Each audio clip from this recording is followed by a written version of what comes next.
Ma'am सबसे पहले हम बात करते हैं 2005 की, किस तरह का साल था ये? आई थिंक दो दो एरियाज, दो नज़रिए से देख सकते हैं फिल्म पूरे साल को।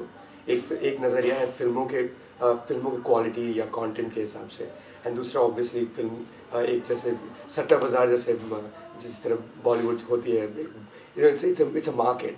सो एक मार्केट के नज़रिए से देख सकते हैं, एक क्वालिटी के नज़रिए से देख सकते हैं। आई थिंक अगर दोनों नज़रिए से देखें, it's a much better year. It's definitely the best year of this decade. 2001, 2002, 2003, 2004, ये चारों साल फिकी की रिपोर्ट के हिसाब से चारों साल में success to flop ratio was 90% plus. मतलब अगर आप फिल्म बनाते हैं देन 9 आउट ऑफ 10 चांसेस है कि वो फिल्म फ्लॉप होगी। Definitely the ratio must have gotten better this year. Definitely success in terms of financial success या कमर्शियल सक्सेस के हिसाब से अगर देखें तो ज़रूर फिल्मों ने अच्छा बिजनेस किया है। 300 crore, that is a figure being touted, 300 crore कह रहे हैं लोग कि बॉलीवुड ने नेट किया है रेवेन्यूज़ के हिसाब से, which is a huge figure in the sense कि अगर आप पिछले 4-5 सालों से कंपेयर करें then definitely a much much better year. इसका रीज़न क्या होगा आपके हिसाब से, क्या रीज़न है इसका? इसका सबसे बड़ा रीज़न होगा आई थिंक बेटर फिल्म्स। मुझे याद है पिछले साल जब मैं बैठ के लिख रहा था एक कॉलम साल के 10 बेस्ट फिल्म्स का, देन जब मैं 5 या 6 के आगे गया तो बहुत मुश्किल हो रही थी। सोच रहा था कि अच्छा ये लिखूंगा तो लोग बहुत नाराज़ हो जाएंगे, या ये नहीं लिखूंगा तो लोग नाराज़ हो जाएंगे। एक तरह डिबेट सा क्रिएट हो गया after fifth best film. This time जब मैं बैठ के लिख रहा था तो 19 फिल्में थी चूज़ करने के लिए, and I think 19 okay films और good films is a huge number, huge number by Bollywood standards. हम जानते हैं कि 4-5 फिल्में ही अगर अच्छे बन जाए तो काफ़ी है इस शहर में। क्या सक्सेस एक्सपेरिमेंट करने की वजह से भी हुई, क्योंकि पेज थ्री और ब्लैक जैसी ऑफ बीट फिल्में भी आई, तो क्या ये एक्सपेरिमेंट की भी एक रीज़न था इन सब में?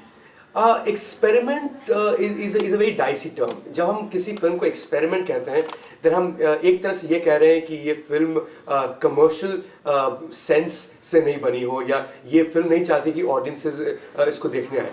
So let's not use the word experiment. अगर हम ये कहना चाहते हैं कि जो दायरा है मेन स्ट्रीम मूवीज़ का, उसके बाहर अगर थोड़ा सा बाहर निकल के किसी ने कोशिश की कि एक ऐसी फिल्म बनाए जो पिछली फिल्म की तरह देखने में नहीं लगती है, जो बस 6 गाने का चित्रहार नहीं हो, then definitely it was a better year in that sense. पिछले साल मर्डर आई थी और उसके बाद एक ट्रेंड सा हो गया था ये सॉफ्ट पॉर्न का और स्लीज का, कि इंडियन फिल्म इंडस्ट्री में जो कि आ गया था।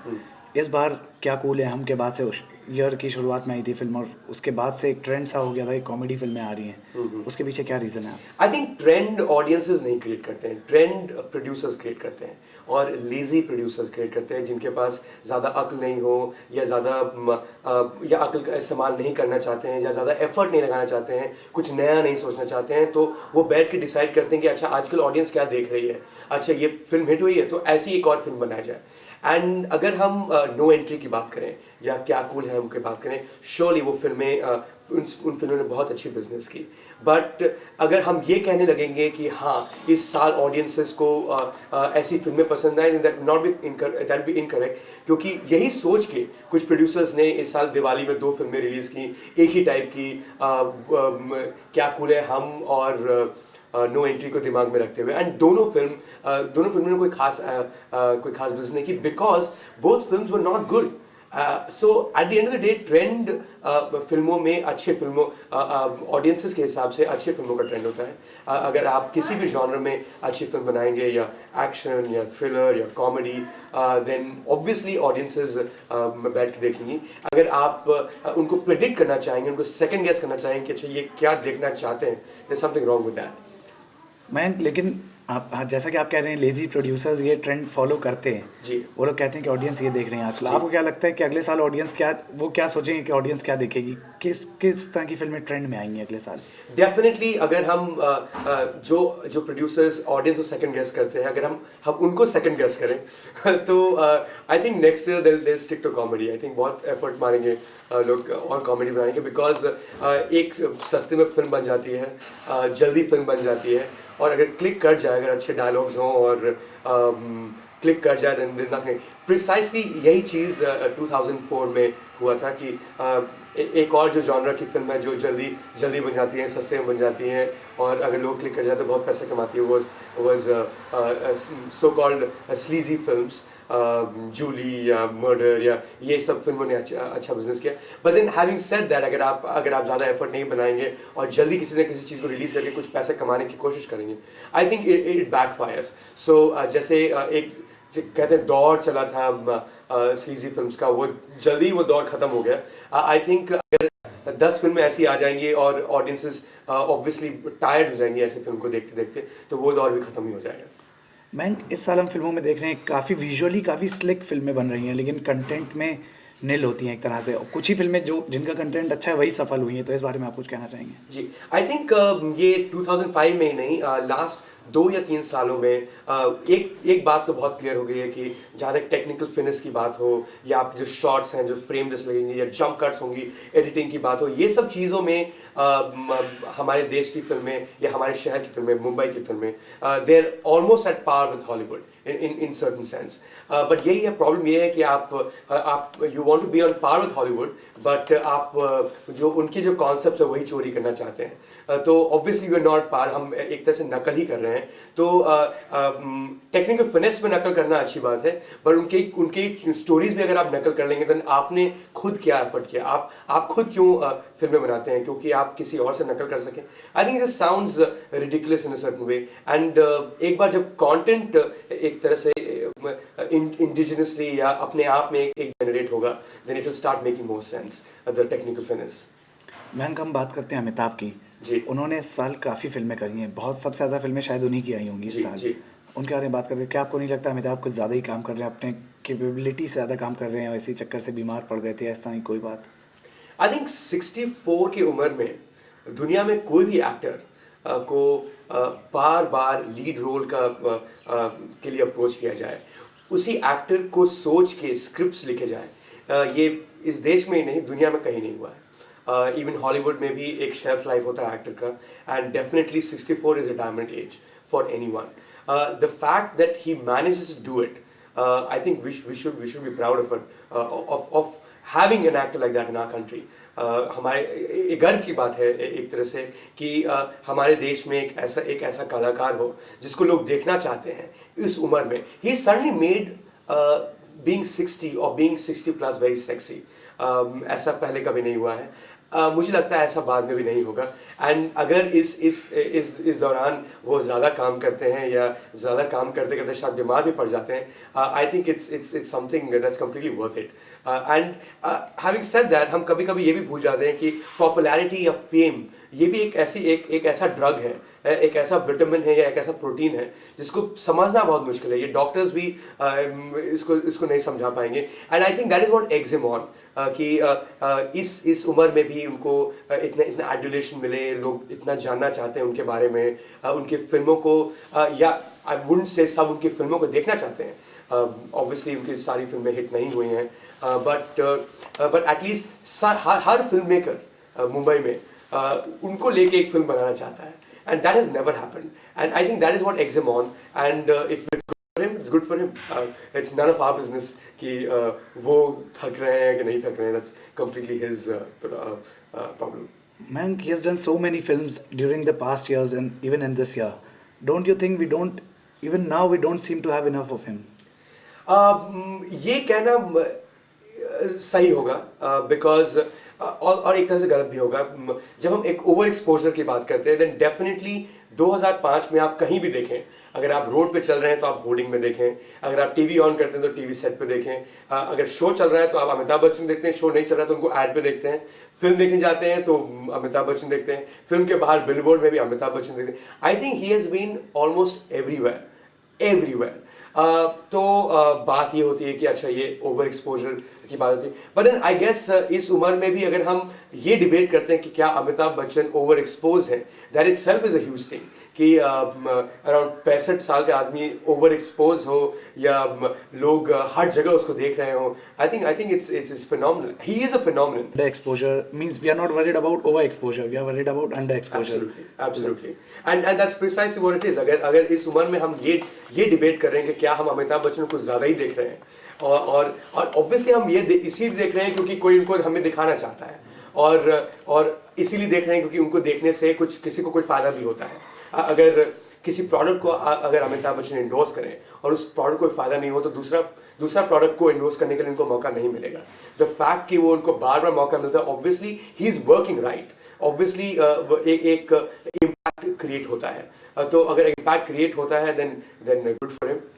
मैं और इस साल खास करके हमने अमिताभ को अलग अलग तरह के रूप में देखा. जिस फिल्म में एक अलग लुक के साथ एक अलग रोल में और एक अलग, जैसे पहले उनकी एक टाइप कास्ट इमेज थी एंग्री यंग मैन की, इस बार कोई ऐसी इमेज नहीं थी उनकी इस साल खास करके.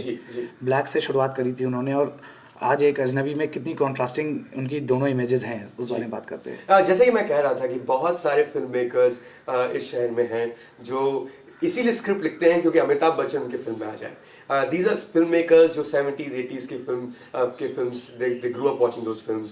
दीवार, शोले, ये सब फिल्मों को देख के वो बड़े हुए हैं. एंड एक तरह से एक फैड सा भी क्रिएट हो गया है कि मुझे अमिताभ बच्चन चाहिए मेरे फिल्म में. एंड अगर आप ऐसा करते हैं then obviously you want to see him in a different light. तो एक तरह से एक एफर्ट क्रिएट किया गया कि उनको हम डिफरेंटली देखें, डिफरेंट कैरेक्टर्स में देखें. And he is let's face it, he I think जो उनकी जो एक्टिंग परफॉर्मेंसेज हैं, I think they are better. I may be exaggerating, but I think they are better than what he was in the 70s. Only because कि 70s में जो cinema का जो state था, 70s में जो जिस तरह हम लीडिंग मैन को परसीव करते थे, हीरो को परसीव करते थे, वो एक दायरे के अंदर ही काम कर सकता था. जब आप ये श्योर हैं कि ये फिल्म बस अमिताभ बच्चन के लिए नहीं चलने वाली है, ये फिल्म में और भी चीज़ें होंगी, then you take the burden out of the actor. तब आप कुछ ट्राई कर सकते हैं, कुछ नया. संजय लीला भंसाली ट्राई कर सकते हैं अमिताभ बच्चन के साथ. बट आई थिंक बहुत सारे लीड एक्टर्स हैं जो अमिताभ बच्चन का रोल नहीं प्ले करना चाहेंगे अगर वो स्क्रिप्ट सुने ब्लैक में. अब ऑफ कोर्स अब हाइंडसाइट में बात करें, वो फिल्म जब निकल गई, अच्छी निकली, अच्छा बिजनेस किया, बट किसी को मालूम नहीं होता है जब वो डिस्कस करते हैं फिल्म को. So obviously he is lucky in that sense, lucky, fortunate, and everything is working right for him in that sense कि एक तो वो अब एटलीस्ट हाल तक बहुत ही फिट थे, बहुत सारी फिल्में कर सकते थे. सेकंड, फिल्म मेकर्स चाहते थे कि उनको नया कुछ एक्सपेरिमेंट करें. And thirdly, those film were doing pretty well too. तो all those things worked out right for him. And as I said, good for him. मैं हर साल की तरह अमिताभ भी इस साल छाए रहे, लेकिन और जो एक्टर्स हैं जैसे जो इस साल एक सरप्राइज की तरह निकले, जॉन अब्राहम, उनके बारे में बात करते हैं. जी, आई थिंक दो एक्टर्स जिनके बारे में हम पूरे साल हम सुनते रहे एंड वी रियलाइज कि ये suddenly stars in their own right बन गए हैं.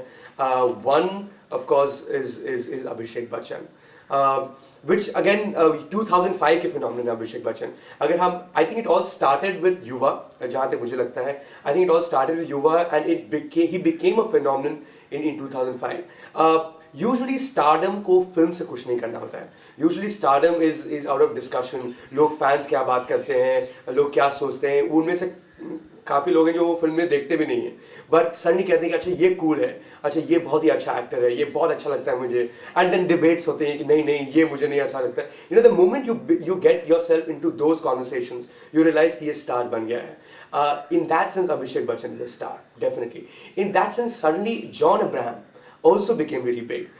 Again, मैं ये भी कहना चाहूँगा कि ये चीज़, जैसे मैंने कहा कि फिल्मों से बहुत कम ताल्लुक रखता है स्टारडम. एंड इसीलिए कभी कभी मैं खुद सोचता हूँ कि John Abraham, like, you know, how good an actor is he, or for that matter, you could say that for any actor who are considered star actors. But definitely these people caught the viewers or the fans' imagination. John Abraham and Abhishek Bachchan. Third person that we could talk about would perhaps be Akshay Kumar. But again Akshay Kumar एक urban phenomenon नहीं है। ये इनके बारे में कभी भी किसी शहर में आप डिस्कस करते हुए नहीं सुनेंगे। कोई ये नहीं कहता है कि अच्छा अक्षय कुमार मेरा बेस्ट एक्टर है यंग अर्बन ऑडियंसेस में। बट ज़रूर उनकी एक फ़ैन फॉलोइंग है which must be across the country, which is why जब वो फिल्में आते हैं तो जानवर जैसी फिल्में भी हिट हो जाती हैं, which is considered one of the biggest hits in small town India. तो ऑब्वियसली एक तरह से he is considered a bankable actor. वो इस साल काफ़ी न्यूज़ में भी रहे इन टर्म्स ऑफ मीडिया इंटरव्यूज, इनके काफ़ी शार्पर हो गए। वो कहने लगे कि वो खान बनना होना ज़रूरी नहीं है सुपरस्टार बनने के लिए। एक तरह से एक एटीट्यूड उन्होंने क्रिएट किया। Good for him. he went beyond an action hero, and then suddenly he became like this comic actor too. So एक तरह से कह सकते हैं reinvention of role. I think he sometimes he overdoes his acting abilities in especially comic roles में. But it was a good year for him, yeah, definitely. I think Saif Ali Khan is the only actor जो उस genuinely urban young English speaking crowd को attract कर सकते हैं। And सलाम Namaste is a good example, because वो ऐसा नहीं लगता है कि वो कंट्राइव्ड है अपने इमोशंस में या कुछ एफर्ट कर रहे हैं कि इस तरह कूल लगने का। I think he comes across genuinely cool and definitely something that Shahrukh Khan can not look at this age any more. Shahrukh Khan एक समय में जैसे कुछ होता है उस समय वो कूल में भी उसी ऑडियंस के लिए शायद वो कूल होंगे, बट अब उनको कूल कहना बहुत मुश्किल है। And I think that particular audience के लिए replacement is Saif Ali Khan. I think Salaam Namaste is a very good example. And as an actor I think if you look at his role in Parinita, it's a phenomenal film. It's a beautiful film. मुझे लगता है उस film में कोई भी होता तो वो अच्छा एक्टिंग करता, but obviously Saif did a great job in that film too. मैं इस साल जो 3 हमारे खान्स हैं, बॉलीवुड के 3 खान्स हैं, सैफ खान, सलमान खान, आमिर खान और शाहरुख खान, इन तीनों की फिल्में कुछ ज़्यादा क्लिक नहीं करी और फिर भी ये साल पुराने सालों से ज़्यादा क्लिक कराया इन terms of box office revenues. उस बारे बात करते हैं जी। आई थिंक जब हम स्टारडम की बात करते हैं, जब हम डिस्कस करते हैं कि बड़े स्टार्स कौन हैं और बड़े स्टार की फिल्म कौन सी आ रही है, मीडिया में भी जब हम सोचते हैं अच्छा किसका इंटरव्यू चाहिए तो ये बड़े स्टार के बारे में, I think we tend to overrate them. And 2005 is a good year to assess that. I think 2005 में ऐसी कोई फिल्म नहीं है वो जो इसीलिए चली क्योंकि उसमें कोई बड़े एक्टर्स थे या उसमें शाहरुख खान थे या सलमान खान थे या आमिर खान थे। In fact to the contrary, Aamir Khan जो 4 साल बाद किसी फिल्म में आए, कोई खास इम्पैक्ट नहीं हुआ उस फिल्म का।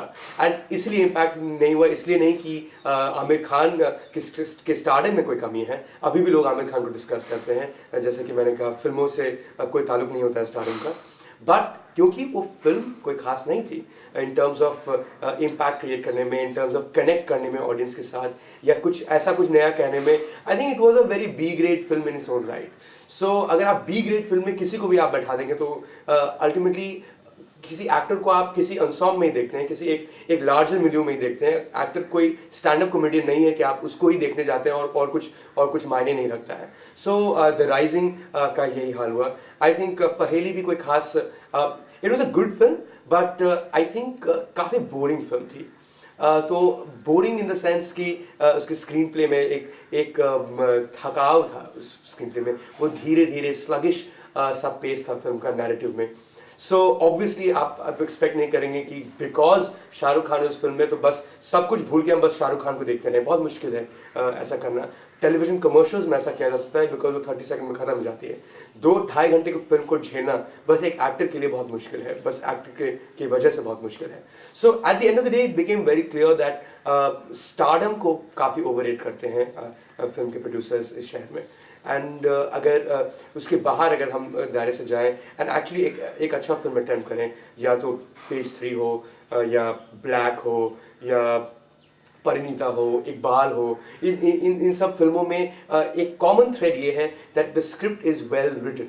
उसके बाद सेकंड कॉमन थ्रेड है कि it is been fairly well executed.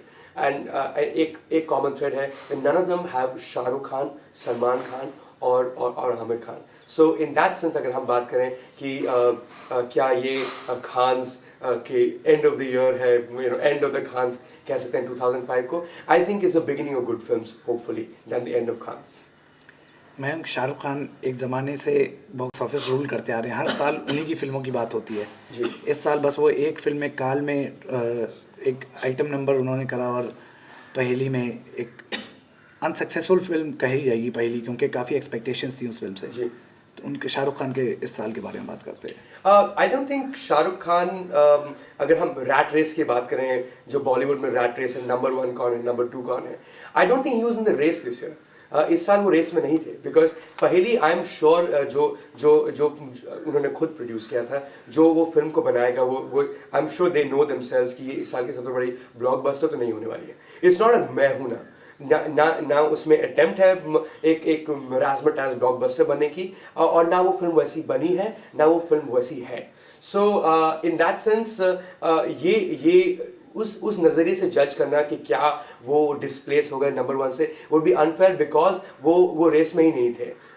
And until उनकी ऐसी फिल्म आए जो एकदम बड़ी सी फिल्म हो, जिसमें बहुत सारे खर्चा किया गया हो, बहुत सारे प्रिंट्स रिलीज किए गए हों, ओवरसीज को कैप्चर किया गया हो इतने करोड़ों में, ब्ला ब्ला ब्ला, जैसे कि फिल्म ट्रेडर्स बात करते हैं, then until that film fails, I think to put a question mark on his career would be too early.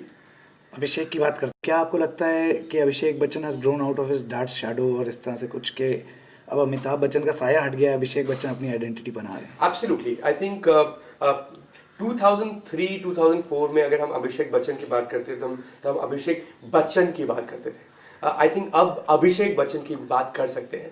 I think the surname has become less important now, because there is genuinely, अब मैंने खुद देखा है कि specially young girls जो उनके fans हैं, I don't know कहाँ से आए हैं, बिकॉज ये कहाँ थे 2-3 साल पहले जो उनके 20 फिल्में फ्लॉप हो रही थी, आई डोंट नो कहाँ थे, बट सडनली कहीं से वो पनप गए हैं. And he seems to be everywhere in terms of, जब हम बॉलीवुड की एक्टर्स की बात करते हैं और एंड कोई किसी से पूछें कि अगर 17 या 16 टू 30 के एज ग्रुप में हम किसी स्पेशली फीमेल फैन फॉलोइंग की बात करें, एंड किसी पूछे, somehow it seems to be Abhishek Bachchan. So definitely for various reasons उनकी फिल्में भी बहुत अच्छी हुई हैं. या अगर हम सरकार की बात करें, आई think he looked like Ram Gopal Verma knows how to make an actor look good. उनकी फिल्मों का आप सस्पेक्ट कर सकते हैं ये मज़ा नहीं आया उतना, ये कह सकते हैं, but I think he's one filmmaker who works on making somebody look fantastic on screen, and so he was lucky enough to work with Ramu for Sarkar. Then there was Bunty और बबली जो एकदम एक package product की तरह बनाया गया था, इसीलिए बना था कि बस हिट हो जाए ये फिल्म. मुझे और कुछ नहीं चाहिए इस फिल्म में, मुझे बस ये फिल्म हिट करना है. मैं एक गाना लगा दूंगा जो गाने को कोई मतलब नहीं है रेस्ट ऑफ द फिल्म में, बट वो गाना हिट हो जाए, या मैं एक ऐसा सीक्वेंस करूंगा जो कोई ग्रेट फिल्म के सीक्वेंस में नहीं होना चाहिए, बट ये सीक्वेंस लोगों को पसंद आए, like it was a completely a film made to be a blockbuster, और कुछ भी ध्यान में रख के नहीं फिल्म बनी थी. And obviously you have an actor like Abhishek Bachchan, the film is going to help him. So Bunty और Babli, I am not surprised was a hit, so that is good for him. Bluff Master may not have done great business, but आप वो film को देखें then you know कि बस अभिषेक बच्चन को endorse करने के लिए वो फिल्म बनी है. वो कैसे वॉक करते हैं, कैसे बात करते हैं, एवरीथिंग हैज बीन सो, एक तरह से there was an effort also by film makers who worked with him, जिनके साथ उन्होंने काम किया. There was an effort made कि इनको एक ब्रांडेड प्रोडक्ट की तरह बनाया जाए, जो in his own right who is Abhishek Bachchan and not Amitabh Bachchan sir. I think work for him. ये एक्टर्स की बात हो रही थी, अब हम बात करते हैं एक्ट्रेसेस की. किसने आपको सबसे ज़्यादा इम्प्रेस किया इस साल? आई डोंट थिंक ये साल एक्ट्रेसेस का था at all. I don't think ऐसी कोई फिल्म थी जो एक जेन्युइनली एक एक्ट्रेस के लिए बनी हो, except Black. And to be honest, if there is one actress who you can single out and say this was the actress of the year, it would have to be Rani Mukherjee. ज़रूर उनका साल था ये. या तो हम black की बात करें या बंटी और बबली की बात करें. There was a certain charm about her performances. There's certain studiedness about her performance. There was certain एक कैसे proficiency थी उनकी performance में जो जिसको ignore करना बहुत मुश्किल है. And I think people may have doubts over how good she looks on screen or how well she dances or whatever else that people may have doubts over. But I don't think किसी को भी ये doubt होगा that she is the finest actress, finest Bollywood mainstream actress around. And I think 2005 proved that for her. No doubt in my mind. Of course और भी सारे actresses की हम बात किए कर सकते हैं. या तो अगर हम पेज थ्री की बात करें, definitely Konkona, who is a phenomenal actress herself. But वही एक mainstream actress नहीं है at least अब तक. So ऐसे नहीं है कि उनके पोस्टर पर उनका चेहरा हो तो ज़रूर लोग देखने चला जाएंगे उस फिल्म को. But for sure अगर उनके पोस्टर का चेहरा का पोस्टर हो, then it will definitely be a good film because you associate her with good films. Parinita में Vidya Balan who suddenly became really big because of Parinita. I think new इस साल की ज़रूर find में माना जा सकता है. Another find I would think of this year would be Aisha Takia. सोचा ना था, एक बहुत ही अंडररेटेड फिल्म थी इस साल की. आई थिंक काफ़ी अच्छी फिल्म थी. मुझे आई थिंक ज़रूर प्रमोशन या पब्लिसिटी में कुछ कमी रह गई होगी कि लोगों ने उसको देखा ही नहीं. तो जब देखा ही नहीं तो पसंद क्या करेंगे. It definitely was a good film, and good thing about that film was Aisha Takia, and of course Abhay Deol, who I think over a period of time will turn out to be जी I think इस साल ही नहीं, मलिका शेरावत जब से films में आई हैं I think newspapers में ज़्यादा दिखती हैं, फिल्मों में कम. इस साल की सबसे खतरनाक फिल्म जो मतलब कोई बैठ के देख ले 2-2.5 घंटे तो दिमाग पे एक असॉल्ट है वो फिल्म, वो थी किस किस की किस्मत. एंड जो मुझे लगता है लोगों को इसलिए नहीं देखनी चाहिए क्योंकि अगर वो रेखा के फैंस हैं तो बहुत ही निराश हो जाएंगे ऐसे फिल्म को देख के. So that was her film and that was the only film. But अगर आप न्यूज़ प्रिंट जितना मलिका शेरावत जनरेट करती हैं, एंड एक परपेचुएटेड चीज़ है ये एक बार जनरेट होता है तो वो चलता ही जाता है. एंड इसी तरह वो एक हमारे कॉन्शियसनेस में बहुत बड़ी एक्ट्रेस बन गई. And that was purely she is generally a media creation. तो this year was no different from last year. तो श्योर एंड मिथ की अगर हम बात करें तो ऑब्वियसली वो जो उनके जो इंटरनेशनल सिनेमा में हो रही थी वो भी एक मिथ ही थी. यह 5 या 6 मिनट के रोल को अगर आप फ्लॉग करें मीडिया में, एंड एक्चुअली उनको ही ब्लेम करना सही नहीं होगा. आई थिंक एक डर्थ है मीडिया में या तो टेलीविजन में या न्यूज़पेपर्स में अक्रॉस द बोर्ड एक डर्थ है सेलिब्रिटीज़ की.